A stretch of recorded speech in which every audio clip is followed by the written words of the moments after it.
soirée. Bonne soirée. Bonne soirée sur France 2.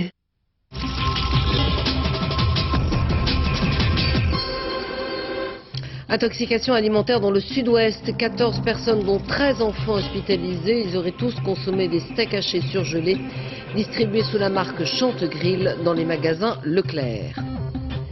Les funérailles des victimes de l'accident aérien qui a frappé la Martinique ont eu lieu aujourd'hui, après une nuit de veille et de prière dans les différents villages où les victimes habitaient. Cette semaine à Paris s'ouvre le procès en appel de 6 des condamnés d'Outreau. Ils se disent innocents et devraient comparaître libres dans ce procès qui devrait se dérouler à huis clos aux Assises de Paris. Toussaint au balcon, la météo est exceptionnellement clémente pour cette période de l'année avec des températures qui dépassent parfois de 10 degrés, les normales saisonnières. Un phénomène d'été indien dont profitent les vacanciers. Sorti cette semaine dans les salles du film du réalisateur canadien David Cronenberg, History of Violence conte l'histoire d'une famille menacée par de dangereux gangsters. Madame, Monsieur, bonsoir. Depuis le début de la semaine, une dizaine d'enfants ont présenté des signes inquiétants d'intoxication alimentaire. Il s'agit d'une gastro-entérite grave et rare due à une bactérie. Selon l'enquête menée par la Direction départementale des affaires sanitaires et sociales des Landes, les enfants atteints auraient tous consommé des steaks hachés surgelés de la marque Chantegrill, achetés dans les magasins Leclerc. Le groupe demande aux consommateurs de tous les départements du Sud-Ouest de rapporter dans les magasins les lots achetés. Vincent Fourcade, Yvan Martinet et David Bazier. Les steaks hachés suspects ont tous été retirés des rayons dès vendredi. Voilà le produit concerné. Ils attendent maintenant en chambre froide d'être contrôlés par les services sanitaires. Mais dans cet hypermarché, quelques 700 lots ont déjà trouvé preneur. Depuis ce matin, on a contacté presque 270 clients ce matin, presque 220 cet après-midi, et au fur et à mesure, on essaie d'identifier tous les clients par la carte de fidélité. Dans tous les centres Leclerc du Sud-Ouest, des cellules de crise ont été activées. Il faut retrouver la trace de tous les acheteurs du mois dernier. Si vous n'avez pas consommé le produit, nous vous demandons de nous le ramener à l'accueil du centre Leclerc à Ibos et nous vous rembourserons votre produit. Les produits en cause, des steaks hachés surgelés de la marque Chantegrill. 3 lots seraient à l'origine de graves intoxications. Des lots vendus dans les centres Leclerc de 15 départements du sud de la France. 14 personnes affectées, dont 13 enfants. 9 sont encore hospitalisés, dont un garçon de 9 ans. Il vient de subir 3 dialyses et 2 transfusions sanguines. Quand on est arrivé, on ne savait pas quelle allait être l'évolution, comment ça allait se passer, enfin s'il allait s'en tirer sans séquelles ou pas. Les premières hospitalisations remontent à lundi, les dernières à vendredi. Les médecins se veulent rassurants, mais toutes les victimes ne sont pas encore tirées d'affaire pour autant. Bien, la situation à Pau et à Bordeaux paraît satisfaisante. Les enfants sont sur surveillance. À Toulouse, pour un ou deux, la situation est plus préoccupante. Voilà. Une maladie rare chez l'enfant, mais potentiellement très grave, car elle attaque les reins et le système sanguin. Pour toute information, un numéro a été mis en place par les centres Leclerc. Il s'agit du 0810 870 870 0810 870 870. Il s'inscrit sur l'écran. Cette intoxication alimentaire, on vient de vous le dire, entraîne vomissements, diarrhée et parfois saignement. La bactérie attaque le système sanguin et les reins et oblige parfois à pratiquer dialyse et transfusion sanguine. Explication Laetitia Legendre et Dorothée Cochard. À l'origine de cette intoxication alimentaire, une bactérie, l'Escherichia coli, présentée entre autres chez les bovins. L'une de ces souches peut provoquer dans certains cas une maladie gastro-intestinale, le SHU, syndrome hémolytique et urémique, communément appelé maladie du hamburger. La bactérie produit des toxines qui occasionnent un désordre sanguin. Les globules rouges et les plaquettes forment alors des caillots qui obstruent les petits vaisseaux des reins, ce qui peut conduire à une insuffisance rénale aiguë. Le plus souvent, c'est un aliment qui est contaminé, souvent de la viande hachée. La bactérie se multiplie dans cette viande hachée, elle colonise après avoir été mangée le tube digestif, et c'est cette colonisation du tube digestif qui va entraîner la maladie. Principaux symptômes, des nausées, des diarrhées parfois sanglantes, des vomissements et des douleurs abdominales qui peuvent être accompagnées de fièvre. Ce n'est pas quelque chose qui va durer 24-48 heures. Ça persiste dans le temps, malgré le traitement habituel donné, par exemple, au cours d'une consultation par le médecin. Cette maladie peut être grave, notamment chez les jeunes enfants et les personnes âgées. Ceux qui auraient consommé ces lots et présenteraient ces symptômes sont invités à consulter rapidement un médecin. En Martinique, 2 mois et demi après le drame de l'accident d'avion de la West Caribbean, les funérailles ont pu enfin avoir lieu. La tradition de la veillée mortuaire, du rassemblement autour des familles est très vive en Martinique et les victimes ont été inhumées aujourd'hui dans les différentes communes dont elles étaient originaires. Reportage dans la commune du François, Yasmina Farber et Franck Brisset. Il est l'heure de rendre visite aux morts du François. Les familles se sont recueillies dans l'intimité. La chapelle ardente est désormais ouverte au public. La séparation était déjà dans les cœurs, la mort est aujourd'hui concrète. On pourra vraiment prier pour eux et savoir qu'ils sont bien, malgré la rapidité de ce qui s'est passé, la douleur de ce qu'on souffre. Il y a tant de monde pour saluer les 17 défunts qu'il a fallu canaliser la foule. Sans doute 10 000 personnes dans une rumeur respectueuse et des familles apaisées. J'avais déjà commencé le deuil depuis le Venezuela, mais je suis très content, soulagé, surtout que ça arrive à la veille de la Toussaint, donc on est très content. Maurice Antiste supervise le bon déroulement de la veillée. Le maire du François n'a que peu de temps pour penser aux 4 morts de sa famille. Nous sommes partagés entre 2 sentiments. Le premier, c'est le plaisir vraiment de les avoir enfin avec nous. Leur présence est fondamentale pour le deuil. Et l'autre sentiment, c'est la douleur. La douleur de les voir partir ensemble pour un moment de plaisir et les voir revenir ici en cercueil.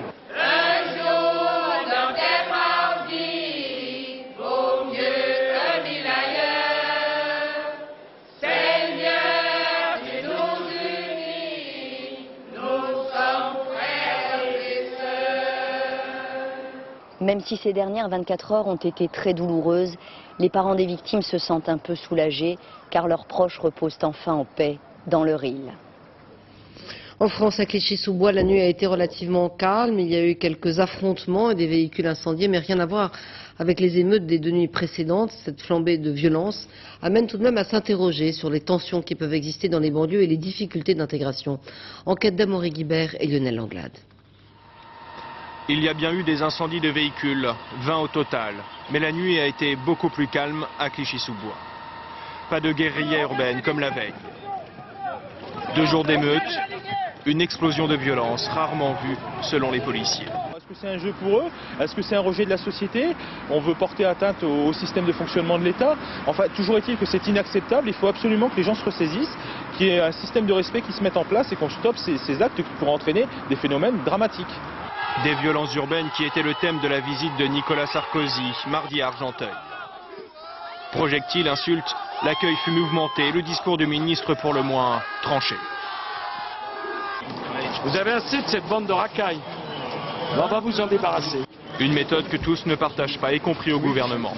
Il ne faut pas dire aux jeunes qu'ils sont des racailles, il ne faut pas dire aux jeunes qu'on va leur rentrer dedans, qu'on va leur envoyer la police.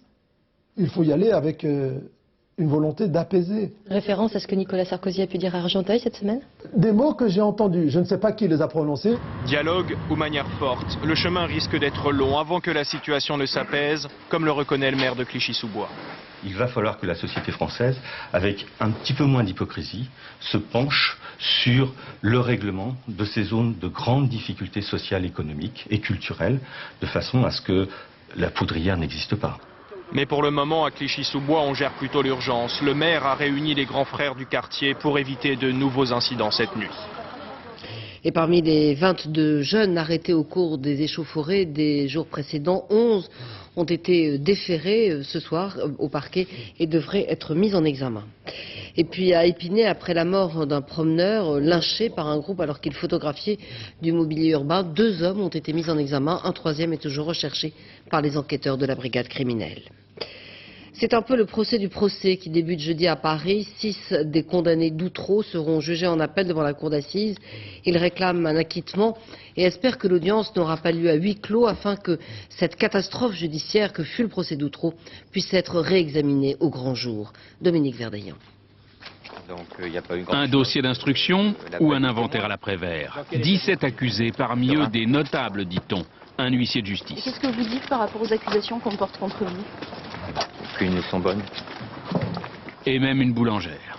J'ai mon innocence qui va être démontrée et j'ai besoin de me reposer. Excusez-moi, monsieur. 13 adultes soupçonnés d'appartenir à un réseau pédophile. 13 adultes accusés, dénoncés par des enfants eux-mêmes et par une dénommée Myriam Badawi.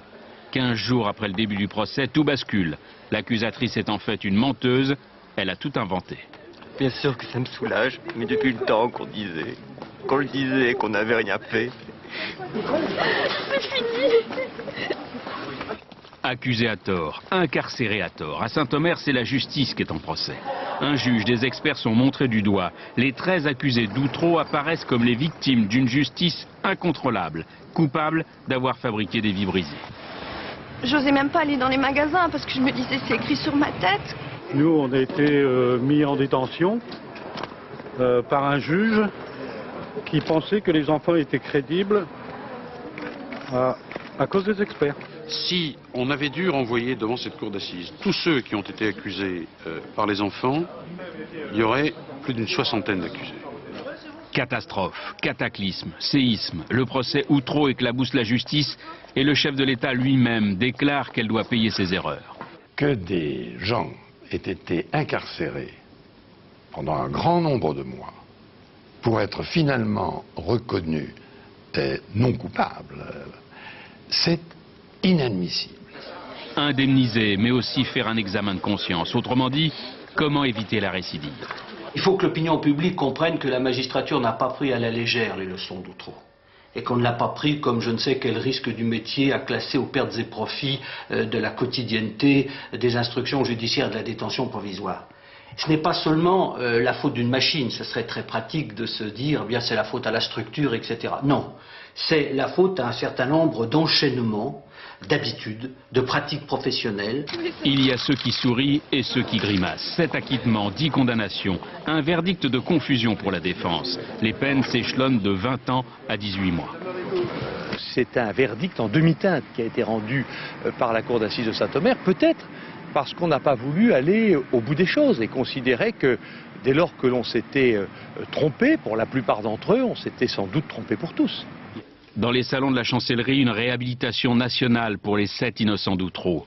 7 innocents qui jeudi seront à Paris pour soutenir leurs 6 compagnons d'infortune. Vive tension à Abidjan en Côte d'Ivoire alors que l'élection présidentielle a été reportée. Le président Laurent Gbagbo restera à son poste pour une période maximale de 12 mois avec l'accord des Nations Unies. L'armée ivoirienne a effectué des déploiements de force pour désamorcer la colère des opposants. Et cet après-midi, près de 4000 manifestants ont été dispersés par la force. Laurent Gbagbo devrait s'adresser à la nation dans les heures qui viennent. Et c'est dans ce climat de tension que la France enquête sur la mort d'un Ivoirien tué alors qu'il avait été arrêté par des soldats français. Le ministre de la Défense, Michel Alliot-Marie, a suspendu le général Poncet, suspecté d'avoir couvert ce meurtre présumé lorsqu'il commandait l'opération Licorne. Dominique Derda et Frédéric Ranck se sont rendus en Côte d'Ivoire. Voici leur enquête exclusive. Longtemps, Edith a gardé l'espoir que son mari reviendrait. Ceux qui l'avaient arrêté finiraient bien par se rendre compte qu'il s'était trompé. Il le relâcherait. Mais Mahé ne reviendra pas.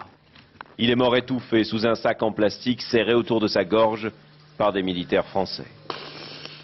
C'était le 13 mai dernier. Ce jour-là, ils se rendaient au marché lorsqu'une patrouille les a arrêtés au bord de la route. Ils ont pointé leur fusil sur Mahé et ils lui ont demandé de soulever sa chemise pour voir s'il était armé. Il n'avait rien, pas même un couteau. Mais quand l'officier a dit embarquez-le, Mahé a pris peur et il s'est sauvé en courant. Les soldats se lancent à sa poursuite. Pendant plus d'une heure, la brousse résonne de leurs tirs en rafale. Blessé par plusieurs impacts, le fuyard est fait prisonnier, jeté sur un char et conduit à la ville voisine de Bangolo. Dans leur rapport, les militaires prétendent qu'il se serait vidé de son sang et serait mort en chemin.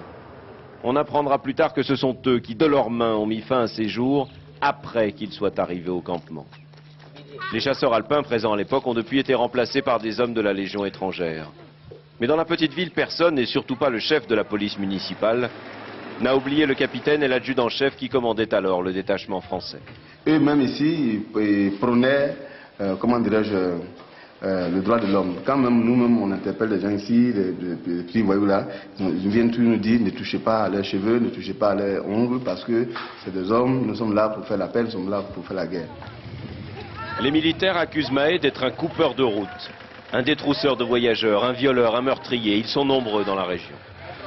Quelques jours à peine avant son arrestation, un conducteur de bus avait été abattu par des bandits à quelques kilomètres de là.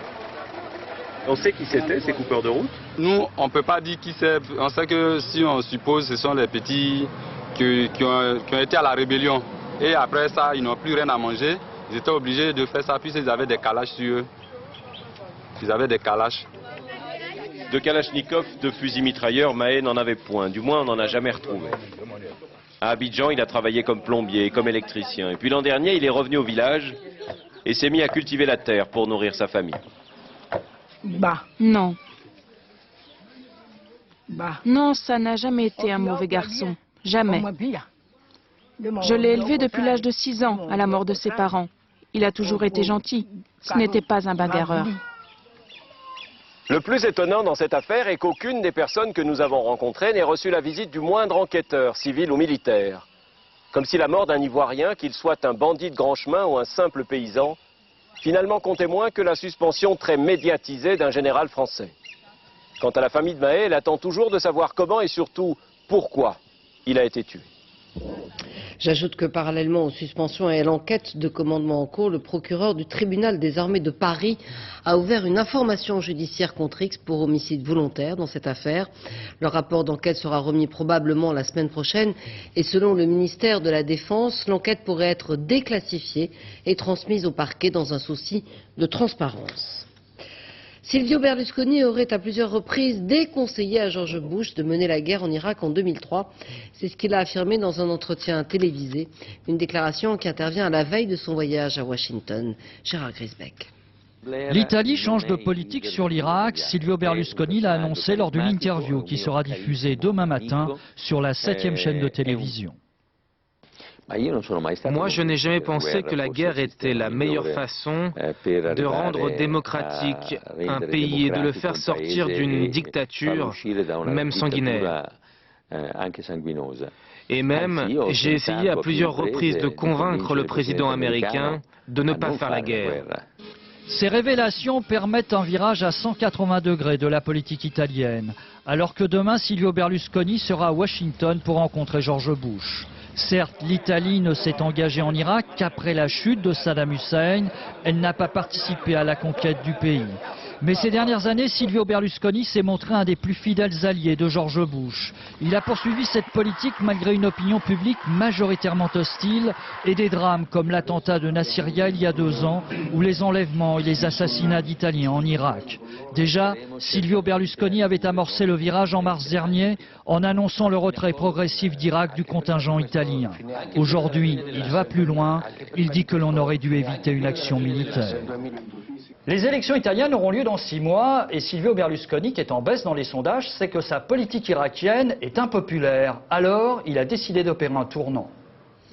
La Syrie, mise en cause dans l'assassinat du président libanais Rafik Hariri, veut créer sa propre commission d'enquête.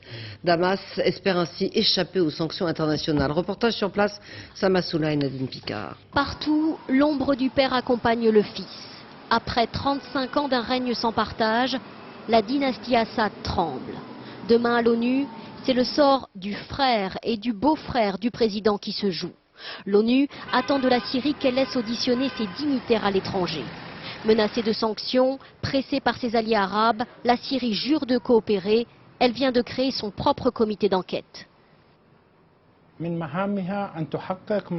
Un des rôles de ce comité sera d'auditionner les civils et les militaires cités dans le rapport d'enquête internationale. Intrigués par les premières conclusions de l'enquête Mélis, les Syriens observent, inquiets de voir des sanctions s'abattre sur eux.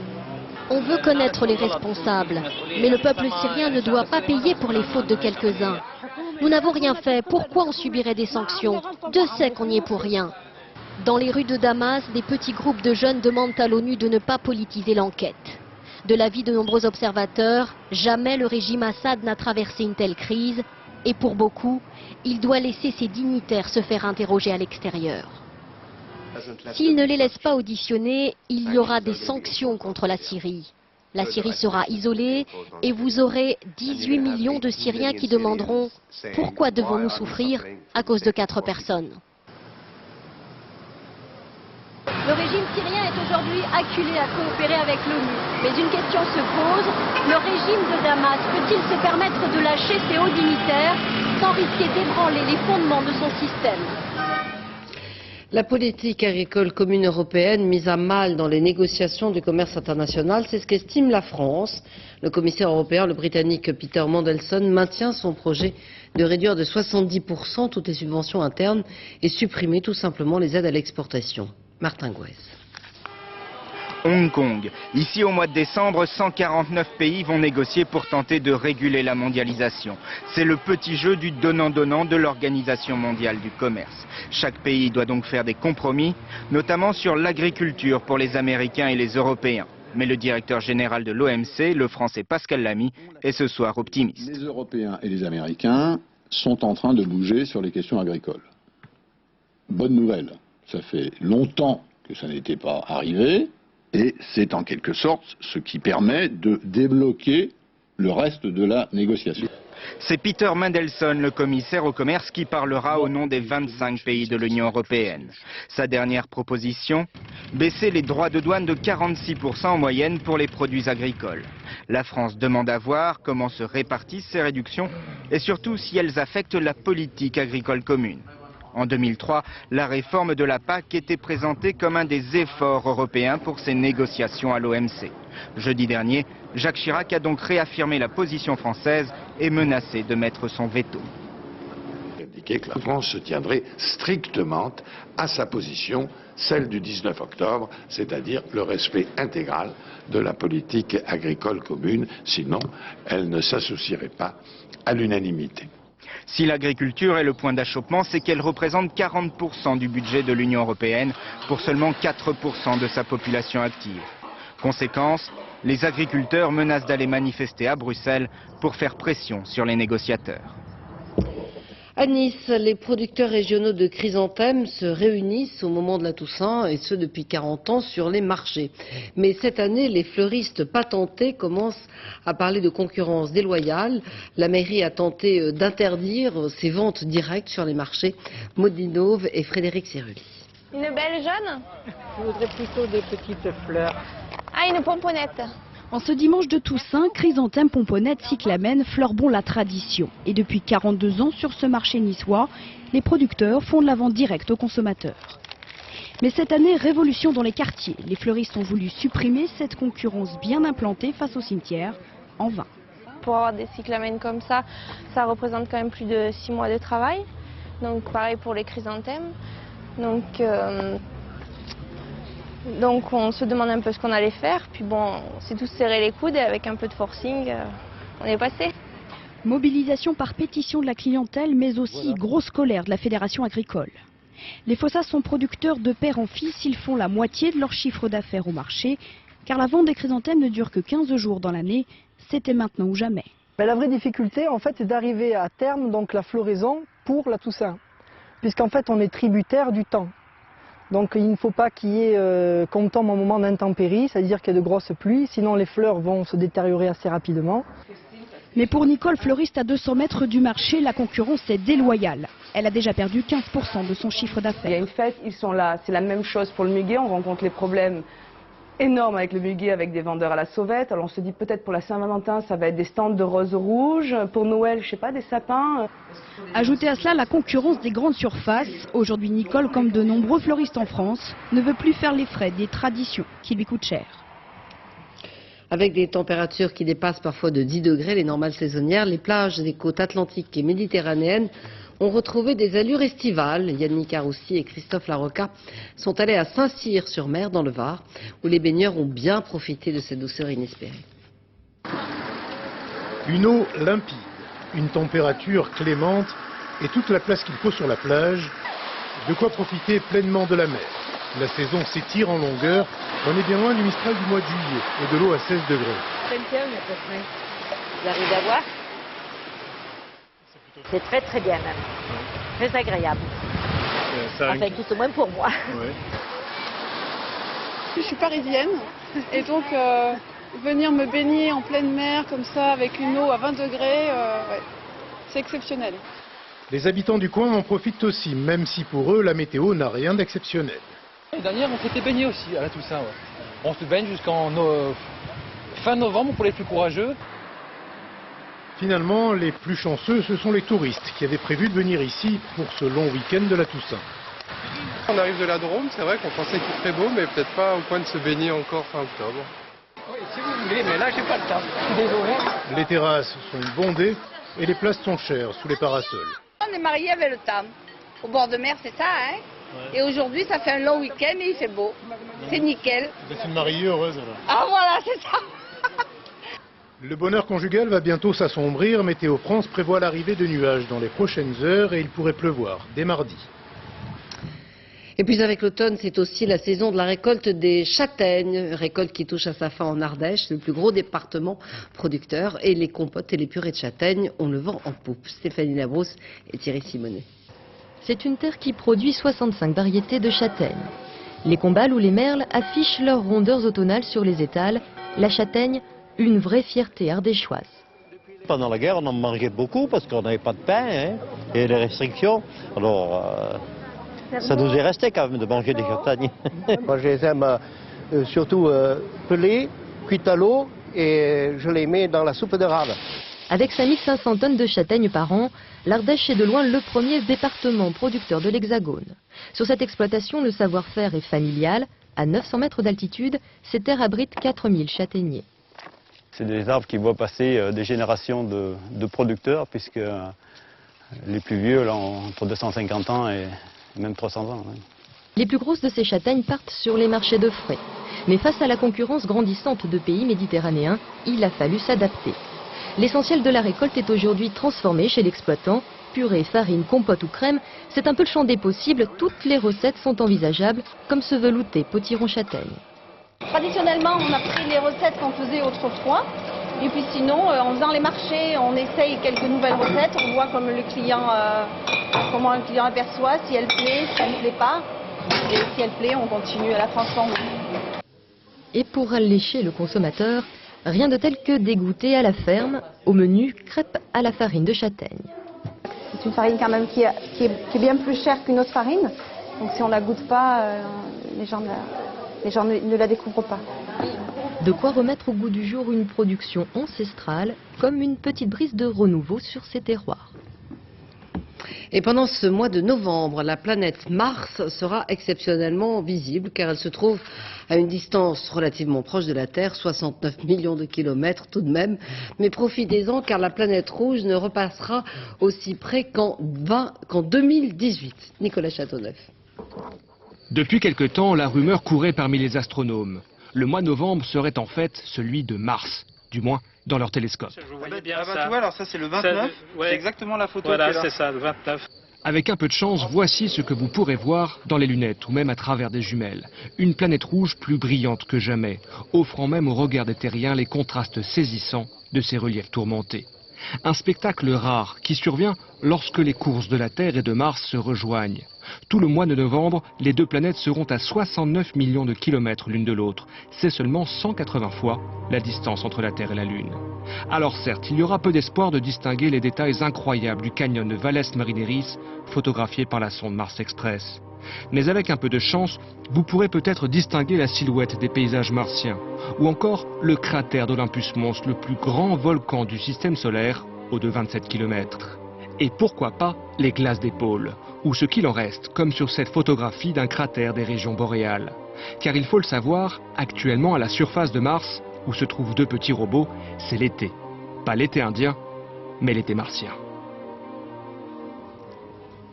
Tennis avec la défaite de Gaël Monfils au tournoi de Lyon. Le Français a été battu par le numéro 3 mondial, l'Américain Andy Roddick. 6-3, 6-2 et Roddick apparaît donc comme favori avant le tournoi de Bercy à Paris la semaine prochaine. Des vacances de Toussaint plutôt actives, c'est ce qui est proposé aux enfants d'un centre de loisirs d'Anglet. Au Pays Basque, VTT, randonnée en montagne, mais aussi rafting sur les rapides de la Nive, expérimenté par l'une de nos équipes à Bidaraï. François Mazoyer et Bernard Bonarme. Normalement, c'est un bateau qui ne coule pas. C'est comme le Titanic. La petite note d'humour avant d'embarquer ne décrispe pas les visages. Les enfants restent concentrés sur le briefing du moniteur. Au programme, 1h30 de descente sur la Nive avec 3 rapides. Pour la plupart, il s'agit d'un grand saut vers l'inconnu. Quand on doit tomber, s'il y a des rochers, même que si on doit se mettre à plat, j'ai un peu peur. Allez, en avant, on va pagayer un peu. D'abord, ce sont de petits ronds dans l'eau, histoire de se rassurer. Très vite, place aux sensations fortes.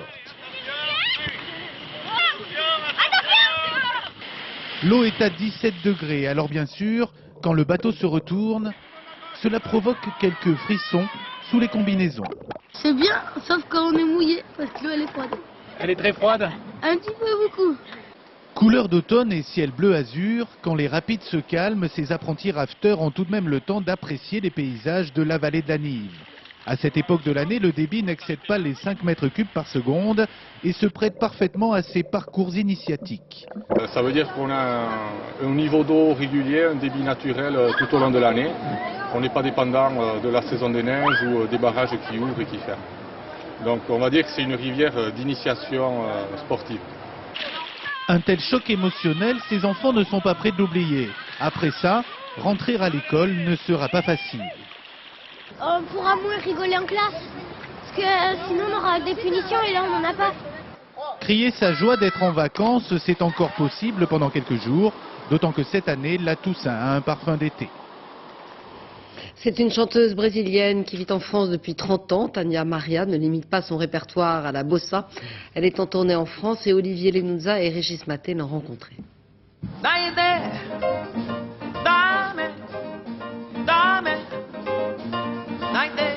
Tania Maria vit à Paris depuis 30 ans. Une maison, un jardin dans la capitale, un luxe. Une revanche sur la vie pour une enfant née au Brésil sans le sou.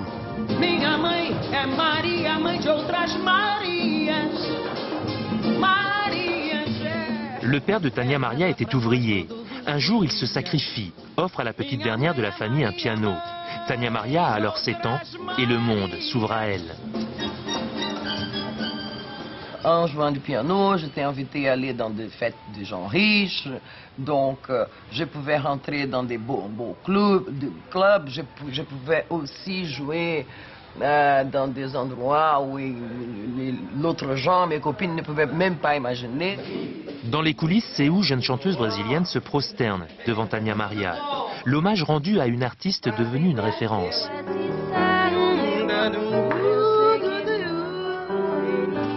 La samba dans le cœur, le jazz dans le sang, le jazz, l'amour de l'improvisation. On se lâche et en même temps, c'est très dangereux.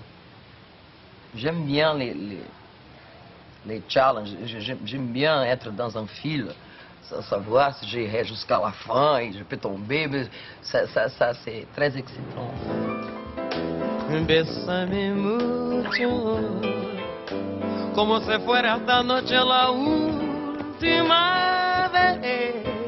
36 ans de carrière, 25 albums, Tania Maria a réussi à conquérir le monde en musique, en souvenir de ce père qui rêvait de faire de sa fille une artiste.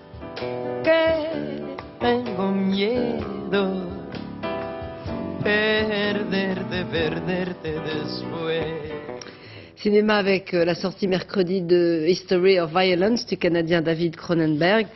Un thriller haletant pour l'histoire d'une famille menacée par la mafia. Marie Jaujoin et Frédéric Basquette. David Cronenberg à la Cinémathèque devant le robot de Metropolis. Une source d'inspiration. Comme la phrase de Fritz Lang que lui rappelle Viggo Mortensen, la révolution ne se fait pas autour d'une tasse de thé. Sa révolution, Cronenberg l'a fait plutôt autour de la violence. Pas la violence gratuite, plutôt ses conséquences.